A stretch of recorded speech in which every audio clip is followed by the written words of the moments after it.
नमस्कार दोस्तों। Last class में हम लोग डिस्कस कर रहे थे यूरोपियों के आगमन से, जिसमें हमने एक भूमिका तैयार की थी रोमन साम्राज्य के बारे में। तो सबसे पहले ये क्या हुआ करता था, रोमन साम्राज्य हुआ करता था। और रोमन साम्राज्य का व्यापार 3 तरीके से हुआ करता था। स्थल मार्ग द्वारा, फारस की खाड़ी से होते हुए भारत के लिए, और लाल सागर से होते हुए भारत के लिए या इंडोनेशिया के लिए।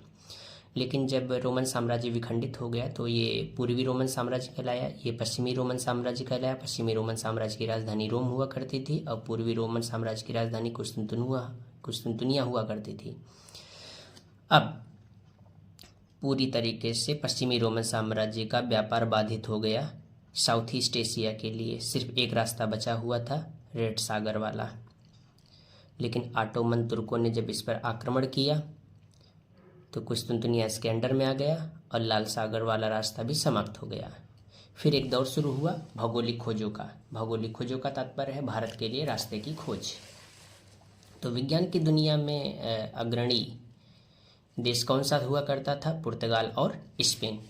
तो सबसे पहले पुर्तगाल के एक शासक थे हेनरी, इनकी उपाधि थी नेविगेटर। इन्होंने एक अभियान भेजा बार्थोलोमो डियाज के नेतृत्व में 1487 में। लेकिन ये गिनी के तट से होता हुआ जब केप ऑफ गुड होप पहुंचा तो यहाँ बहुत समुद्री तूफान भयंकर चलते थे। ये पुनः वापस यहीं से चला गया। अगला प्रयास किसने किया, स्पेन ने।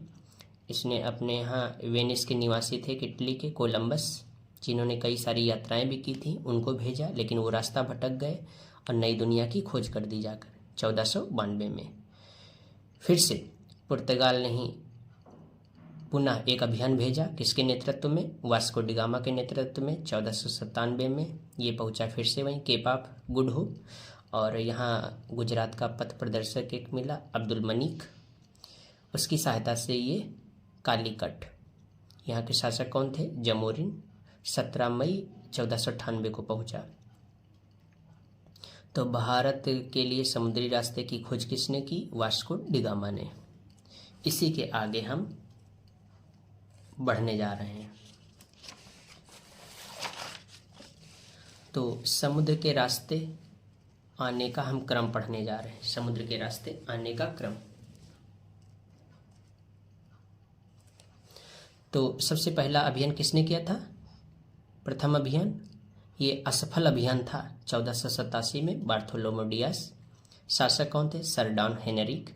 इनकी उपाधि कौन थी, द नेविगेटर। ये क्या थे, नाविक थे। उपलब्धि इनकी क्या है, केप ऑफ गुड होप की इन्होंने खोज की थी। लेकिन नाम किसने दिया था Cape of Good Hope, Henrik ने। बार्थोलोमो डियास ने इसको क्या कहा था, केप ऑफ स्टॉर्म, तूफानों का अंतरिप कहा था। यह एक असफल अभियान था। द्वितीय अभियान 1492 में स्पेन ने किया था, किसके नेतृत्व में, कोलंबस के नेतृत्व में। ये कोलंबस निवासी कहाँ के थे, इटली के। इनकी उपलब्धि क्या है, नई दुनिया यानी वेस्ट इंडीज, उत्तरी अमेरिका की खोज। यह भी अभियान क्या रहा था, असफल। तृतीय अभियान पुर्तगाल ने किया था फिर से। यह एक सफल अभियान था। इस बार समुद्री रास्ते की खोज हो चुकी थी। सन 1497 में भारतीय रास्ते की खोज के लिए वास्को डी गामा निकला और केप ऑफ गुड होप में इसे एक गुजराती पथ प्रदर्शक, ये व्यापारी भी था, कौन, अब्दुल मनीक की सहायता से ये मेडागास्कर को क्या कहते हैं, मालागासी के बाएं तट से होते हुए, जो कि मैप में देखा गया है भी, होते हुए 17 मई 1498 को केरल के कालीकट तट के कप्पक डाबू बंदरगाह पहुंचा, जहां जमोरिन ने इसका क्या किया, भव्य स्वागत किया।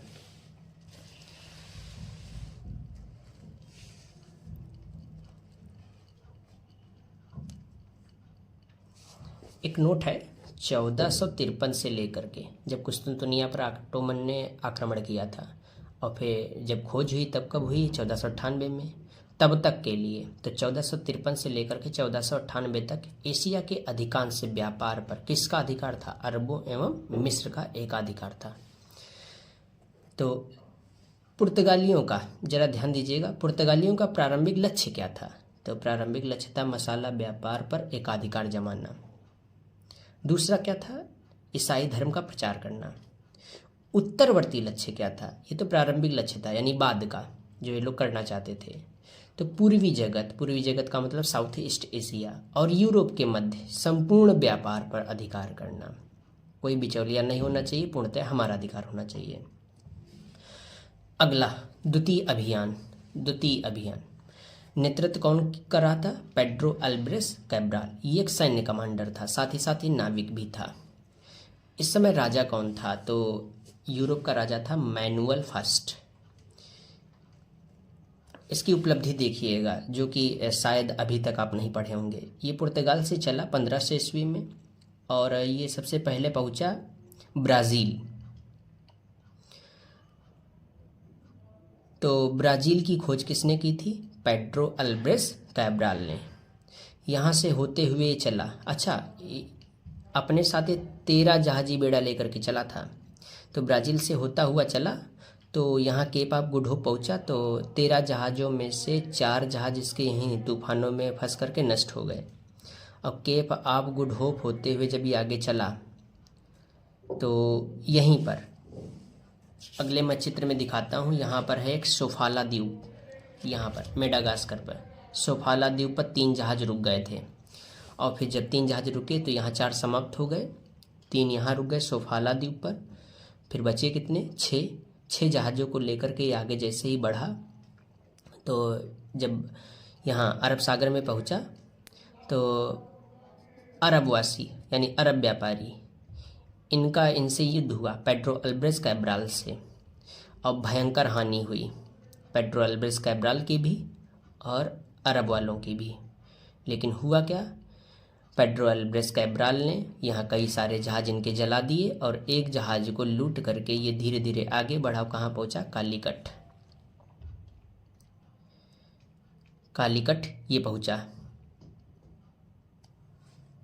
इसी के आगे की कहानी आगे देखते हैं। अच्छा, इस कहानी को आगे बढ़ने से पहले एक चीज़ और देख लो। जो वास्को डिगामा की उपलब्धि है वो क्या थी कि वास्को डिगामा भारत से लौटते समय जो मसाला अपने साथ ले गया था, उससे उसने 60 गुना अधिक मुनाफा कमाया था। और आर्थिक जगत के इतिहास में यह अभी तक का सर्वाधिक मुनाफा है, और ये वास्को डिगामा का पहला सफल अभियान था। चलो जरा पेड्रो अल्ब्रेस कैब्राल के बारे में और कुछ जानने की कोशिश करते हैं।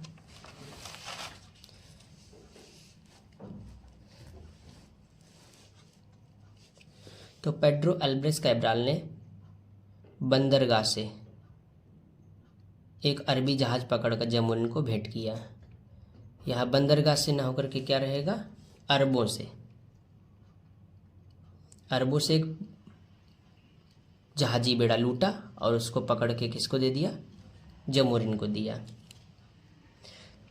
क्षेत्रीय राजाओं के आपसी विवाद से लाभ उठाकर कैब्राल ने क्या किया? कोचीन और कन्नानूर के शासकों से मित्रता भी की। अच्छा, 1502 में वास्को डिगामा पुनः भारत आया। ये नोट करके कहीं लिख लीजिएगा। पुर्तगालियों ने पूर्वी जगत और यूरोप के मध्य होने वाले संपूर्ण व्यापार पर एकाधिकार के उद्देश्य से क्या किया? 1505 में एक नई नीति अपनाई, जिसके अंतर्गत 3 वर्ष के लिए गवर्नर को नियुक्त किया गया। अब अगले गवर्नर आएंगे फ्रांसिस डी अल्मीडा, लेकिन उससे पहले एक बार फिर से मैप जानने की कोशिश करें। ये तो यहाँ पर कोचीन और यहाँ कर्नाटक के क्षेत्र में कन्नानूर हुआ करता था। तो जब यहाँ कालीकट पहुँचा कौन? पेड्रो अल्ब्रेस कैब्राल ने। तो चूँकि याद होगा लास्ट क्लास में गुजरात का एक यहाँ शासक हुआ करता था महमूद बेंगड़ा, जिसने वास्को डिगामा के आने के बाद जमूरिन से कुछ पूछताछ की, और व्यापार को लेकर के जमूरिन के साथ इसका कड़ा विरोध चला था, और जमूरिन ने भी कहीं ना कहीं झूठ बोल दिया था, जो कि लास्ट क्लास में आपको याद होगा। हालांकि भव्य स्वागत भी किया था जमूरिन ने बाद को, किसका? वास्को डिगामा का। लेकिन अब चूंकि महमूद बेंगड़ा बहुत शक्तिशाली शासक हुआ करता था, तो इसलिए थोड़ा सा दबाव महसूस किया किसने? जमूरिन ने। तो अब इसके भी दिमाग में था कि हम अब दोबारा व्यापार नहीं करेंगे किसके साथ? कोई अगर आया यूरोप से। लेकिन चूंकि कुछ तो होना चाहिए जिससे महसूस हो कि हम सुरक्षित हैं किसी अन्य शासक से। चूँकि महमूद बेंगड़ा बहुत प्रबल शासक था, उसकी तुलना में जमूरिन कमज़ोर शासक था, तो कहीं ना कहीं डर भी था। लेकिन चूँकि जब अरब वासियों का चूँकि व्यापार चलता था किससे? महमूद बेंगड़ा का अरब वासियों से। तो अरब वालों का ही अरब भी उस समय बहुत प्रबल क्षेत्र था। तो इनका ही जहाज लूट करके जब भेंट स्वरूप जमोरिन को दिया तो जमोरिन के मन में भी आया कि हम जो इससे मित्रता करने वाले हैं वो महमूद बेंगड़ा से कहीं ना कहीं बहुत ज़्यादा शक्तिशाली है। तो इसके अंदर का डर थोड़ा थोड़ा समाप्त हुआ। अच्छा, और एक चीज़, जब यहाँ पुनः वापस गया पेड्रो अल्ब्रेस कैब्राल, अरबों का एक जहाजी बेड़ा नष्ट किया था और कई सारे जहाज़ों में आग लगा दी थी। तो महमूद बेंगड़ा भी कहीं ना कहीं खौफ में था। तो उतने अधिकार से अब जमोरिन को भी वो नहीं टॉर्चर कर सकता था, क्योंकि जमोरिन का अब मित्र बन चुका था कौन? Pedro Alvares Cabral. और ये कह के भी गया था वापस कि कभी अगर कोई आवश्यकता पड़े तो हमको बताइएगा, क्योंकि सारे के सारे सैनिक नहीं पेड्रो अल्ब्रेस कैब्राल के साथ पुनः वापस गए थे, कुछ बचे हुए भी थे जो कि एक सूचना दिया करते थे यूरोप वालों को कि हाँ ऐसा यहाँ सब कुछ चल रहा है। तो जब दोबारा पेड्रो अल्ब्रेस कैब्राल ये वापस चला गया तो महमूद बेंगड़ा ने फिर से सूचना पहुंचाई जमोरिन को कि भाई क्या तुमने फिर से व्यापार किया है? तो ये कह लगे हाँ भाई व्यापार किए हैं। तो कह लगे आपने तो पहले कहा था कि ये ऐसा नहीं होगा, तो फिर से कैसे? तो कह लगे अब आपको जो करना हो कर लीजिए, हम चूँकि यूरोप वालों के साथ व्यापार करेंगे और आप हमको बहुत कम पैसा भी देते हैं। अब वो लोग देखो इतना ज़्यादा ढेर सारा पैसा देते हैं।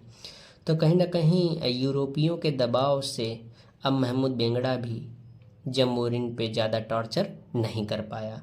अब धीरे धीरे यहाँ चूँकि पेड्रो अल्ब्रेस कैब्राल आया है, यहाँ कोची नौकन्नानूर में शासकों से मित्रता भी की है, तो अब प्रत्यक्ष रूप से पेड्रो अल्ब्रेस कैब्राल यहाँ अब धीरे धीरे स्थायित्व तो बना रहा है।